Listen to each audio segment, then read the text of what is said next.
Assalamualaikum, selamat datang di channelku. Kali ini saya akan membawakan sebuah kisah mistis bercampur tragedi sosial, tentang sebuah pabrik garmen yang berkembang pesat karena pesugihan. Namun, di balik kain dan benang yang dijahit para buruh, tersimpan rahasia kelam, tumbal yang harus dibayar dengan nyawa dan kehidupan. Bagaimana kisah selengkapnya? Simak sampai habis ya. Pabrik garmen itu berdiri megah di pinggir desa, dengan tembok tinggi dan atap seng berkilat di bawah matahari. Warga desa awalnya bangga, sebab tak pernah terbayang akan ada bangunan sebesar itu di tanah mereka yang biasanya hanya ditumbuhi padi dan jagung. Orang berkata, Pak Hadi membawa kemajuan, sekarang ada pekerjaan untuk semua orang. Setiap pagi, deretan perempuan desa berbondong-bondong menuju pabrik, sebagian membawa bekal nasi bungkus, sebagian menggendong anak kecil yang kemudian dititipkan ke tetangga. Mereka duduk berjejer di depan mesin jahit, kaki menginjak pedal, tangan bergerak cepat memotong kain, menjahit, menyetrika.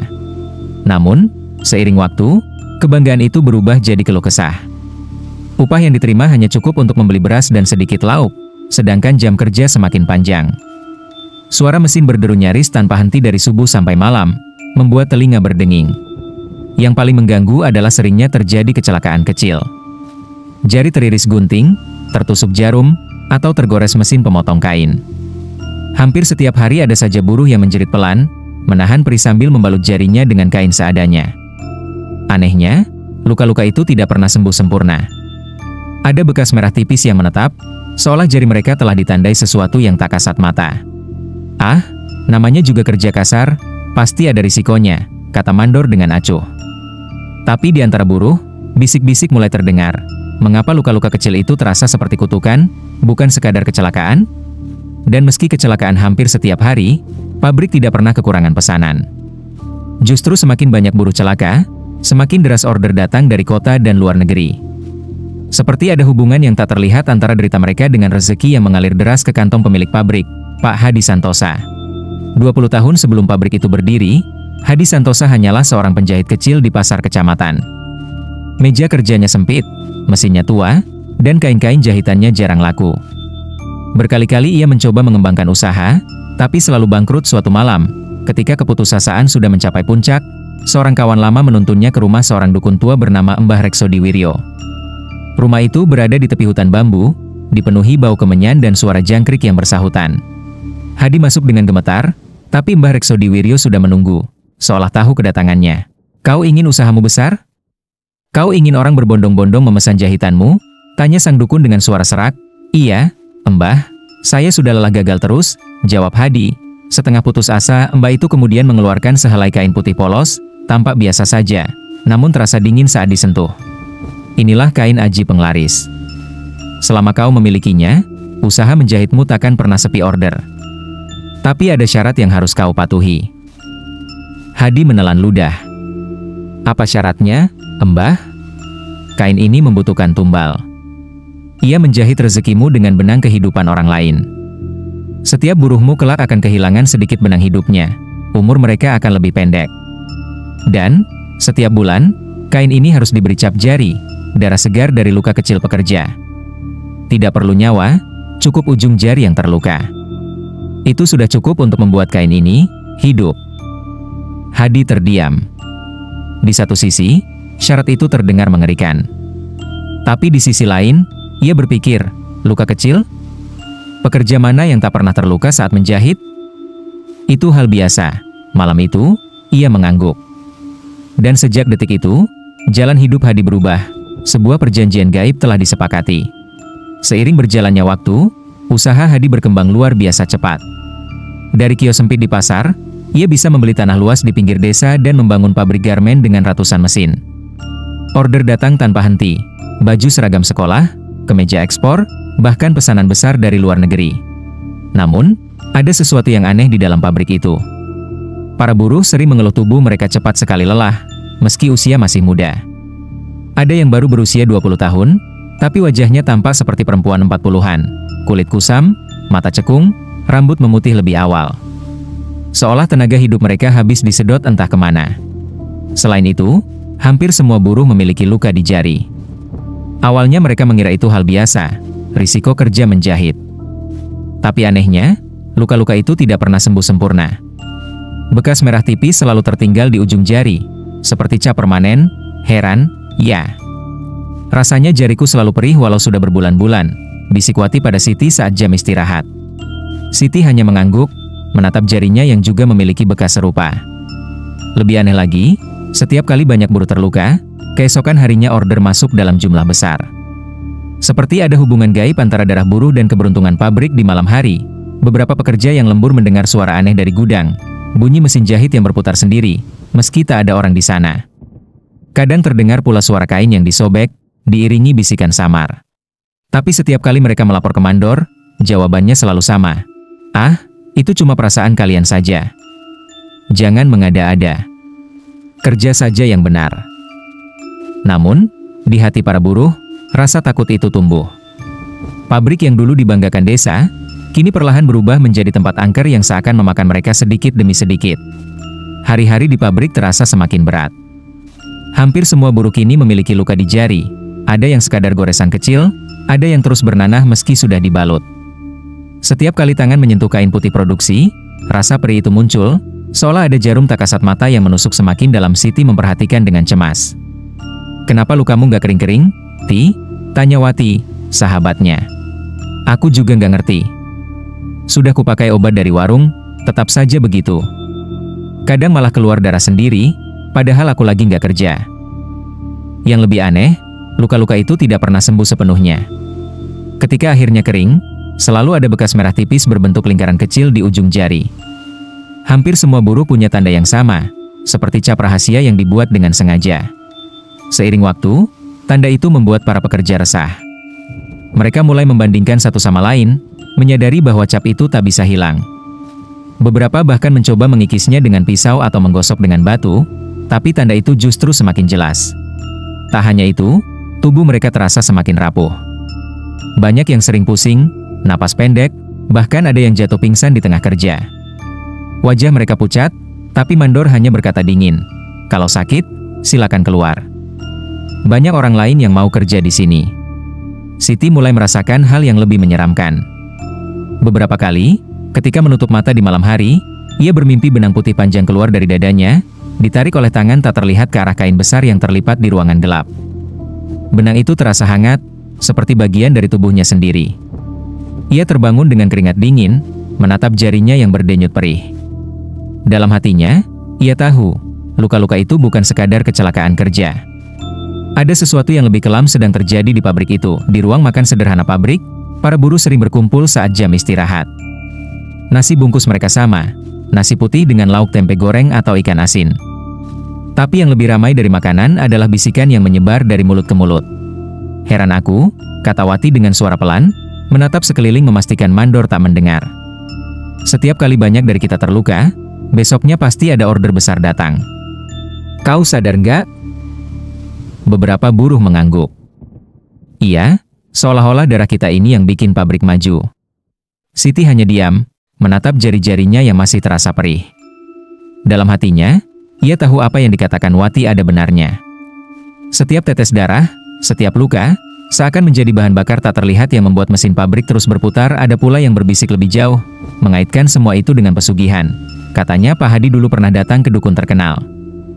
Jangan-jangan, pabrik ini hidup dari tumbal kita semua. Suasana hening seketika. Kata pesugihan membuat bulu kuduk mereka berdiri. Tak ada yang berani membicarakan lebih jauh, takut telinga-telinga tak kasat mata ikut mendengar. Namun, sejak hari itu, kecurigaan makin tumbuh. Buruh tak lagi melihat jari-jari berdarah sebagai kecelakaan biasa, melainkan tanda bahwa mereka sedang diperas bukan hanya tenaganya, tapi juga hidupnya. Di malam hari, beberapa buruh bahkan mengaku melihat bayangan putih panjang menjuntai dari atap pabrik, seperti gulungan benang raksasa. Bayangan itu bergerak pelan, masuk ke mesin jahit, lalu menghilang. Siti menggenggam erat jarinya. Ia merasa ada sesuatu yang menghubungkan mereka semua, benang tak kasat mata yang menjahit nasib buruh ke dalam rahasia gelap pabrik itu. Dan benang itu, entah bagaimana, pasti bermuara pada sosok yang mereka takuti sekaligus hormati, Pak Hadi Santosa. Suatu malam, Siti mendapat giliran lembur.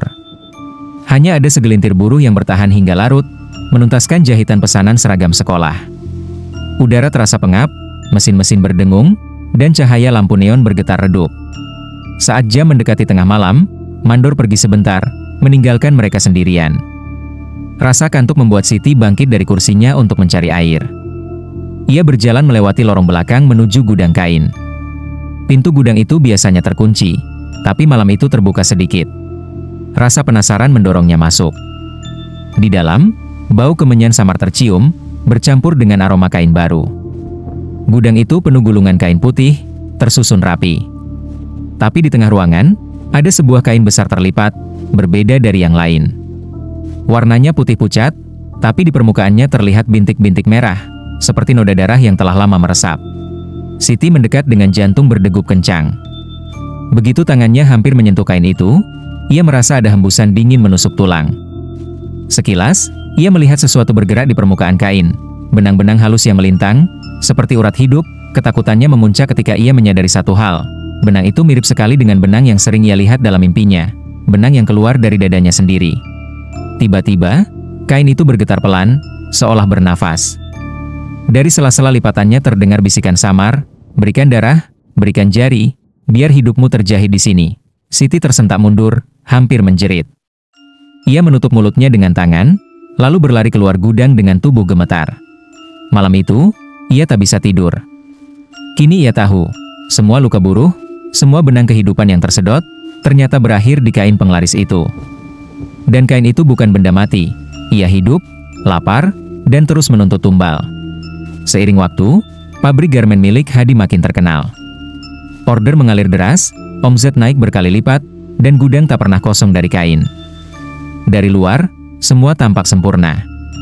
Orang-orang desa bahkan menganggap Hadi sebagai pengusaha sukses yang membawa lapangan kerja, namun di balik kejayaan itu, ada harga yang terus dipungut, dan yang membayarnya bukan Hadi, melainkan para buruh. Jari-jari mereka selalu berdarah, luka yang tak pernah kering. Setiap tetes darah seolah terserap ke dalam kain putih yang jadi pesanan pelanggan. Dan semakin banyak luka, semakin lancar aliran pesanan. Buruh sering bergurau getir, mungkin kita ini bukan cuma pekerja, tapi juga benang hidup buat pabrik ini. Tapi tak lama kemudian, mereka menyadari bayaran pesugihan itu lebih dari sekadar jari yang terluka. Perlahan, tubuh mereka melemah.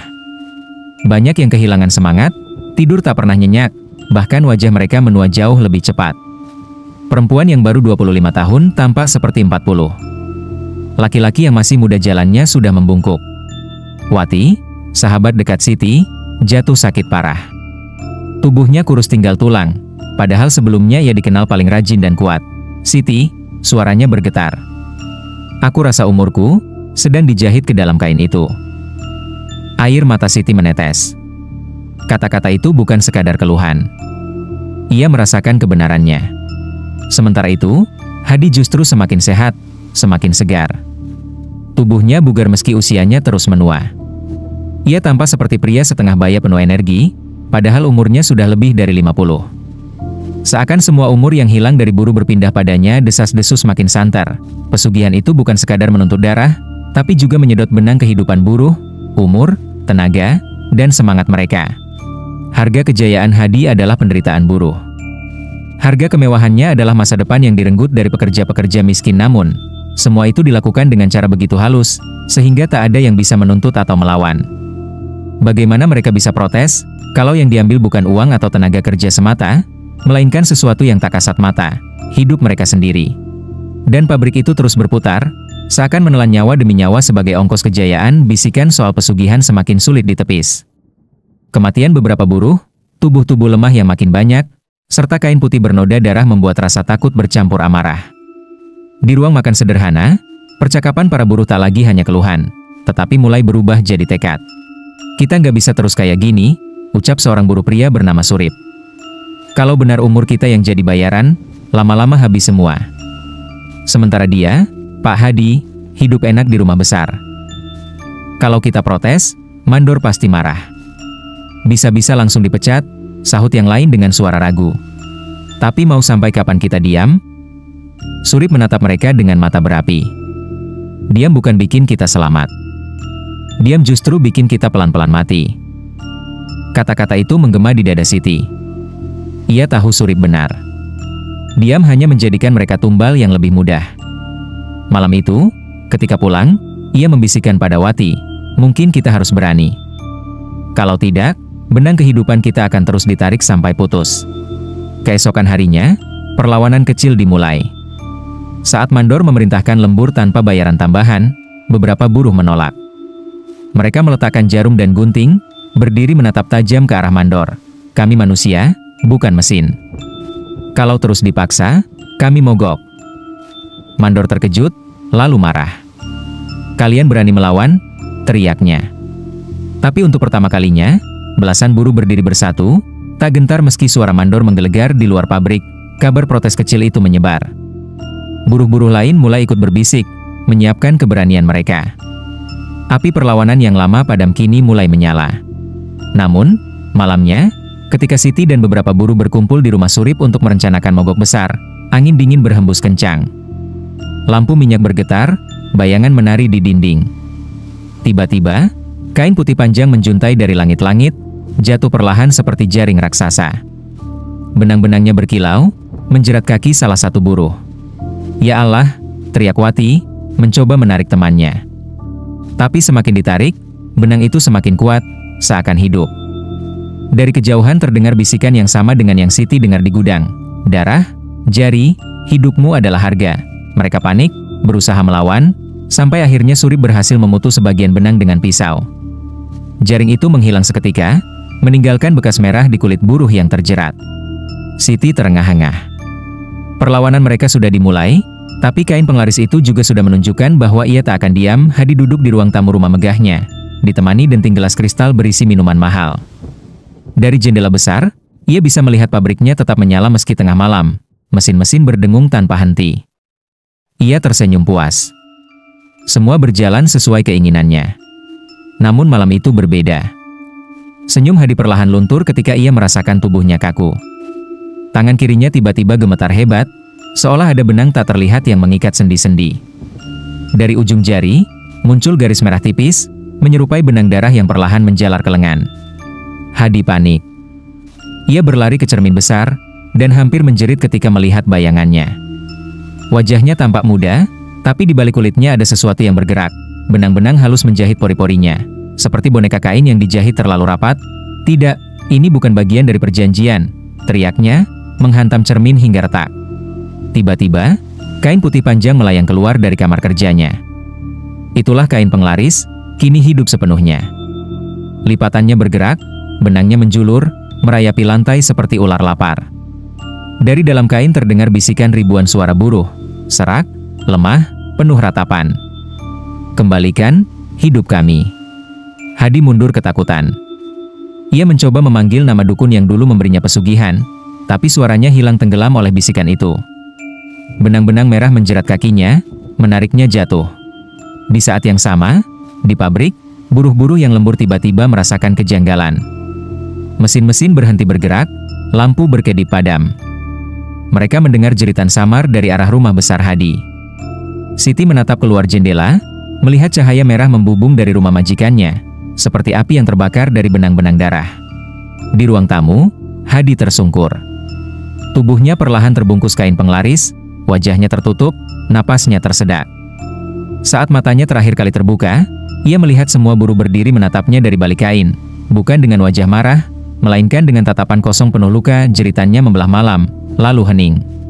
Keesokan paginya, warga menemukan rumah besar itu kosong. Hadi lenyap tanpa jejak. Yang tersisa hanyalah gulungan kain putih besar di ruang tamu, dengan benang-benang merah yang masih basah, berdenyut pelan seperti nadi. Setelah lenyapnya Hadi, pabrik garmen itu seakan kehilangan roh. Mesin-mesin tua tak lagi bergerak, gudang kosong, dan halaman yang dulu ramai kini sunyi dipenuhi debu. Para buruh yang masih hidup perlahan bubar, mencari pekerjaan lain. Sebagian pindah desa, sebagian jatuh miskin karena sakit yang tak kunjung sembuh. Siti berjalan melewati gerbang pabrik yang berkarat. Hatinya terasa hampa, seperti ada benang putus yang tidak bisa ia sambung kembali. Ia teringat wajah Wati, sahabatnya, yang akhirnya meninggal dengan tubuh kurus kering. Seakan setiap hela nafas terakhirnya ditarik masuk ke dalam kain penglaris. Malam-malam sunyi, warga desa sering mendengar suara mesin berputar dari arah pabrik kosong itu. Kadang terlihat cahaya merah tipis menembus jendela, disertai bisikan serak yang bergema. Jari, darah, hidup, tidak ada yang berani mendekat. Bangunan itu dianggap angker, warisan kutukan dari keserakahan seorang manusia. Namun di balik semua tragedi itu, tersisa sebuah pelajaran yang terpatri dalam ingatan orang-orang. Bahwa kesuksesan yang berdiri di atas penderitaan orang lain tak pernah benar-benar membawa berkah. Apa yang tampak sebagai kejayaan, ternyata hanyalah hutang yang dibayar dengan nyawa. Siti sering duduk di tepi sawah, memandang pabrik kosong di kejauhan. Ia sadar, dirinya selamat bukan karena lebih kuat, tapi karena ada sesuatu, entah doa ibunya, entah keberanian kecil untuk melawan, yang membuat ia bisa bertahan. Meski tubuhnya masih sering terasa lemas, ia memilih bercerita kepada anak-anak muda desa tentang apa yang sebenarnya terjadi. Jangan pernah tergoda jalan singkat, katanya lirih, karena yang cepat datang, cepat pula hilang. Dan harga yang dibayar bisa lebih mahal dari hidupmu sendiri. Desa itu perlahan bangkit kembali, bukan dari pabrik megah, tapi dari kerja jujur, bertani, berdagang kecil-kecilan, atau merantau ke kota. Mereka mungkin tidak kaya raya, tapi mereka belajar menghargai setiap tetes keringat tanpa harus mengorbankan darah dan umur. Sedangkan rumah besar Hadi dibiarkan kosong. Dindingnya ditumbuhi lumut, atapnya runtuh sedikit demi sedikit.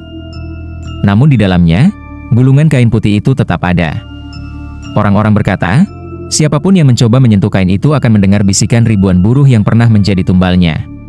Dan begitulah, pabrik garmen itu menjadi cerita kelam yang diwariskan turun-temurun. Bukan sekadar kisah mistis, melainkan pengingat keras tentang keserakahan manusia, bahwa jika hidup dijahit dengan darah orang lain, maka ujungnya hanyalah robekan tragis yang tak bisa diperbaiki lagi. Ingat ya teman-teman. Kuatkan iman, jauhi pesugihan.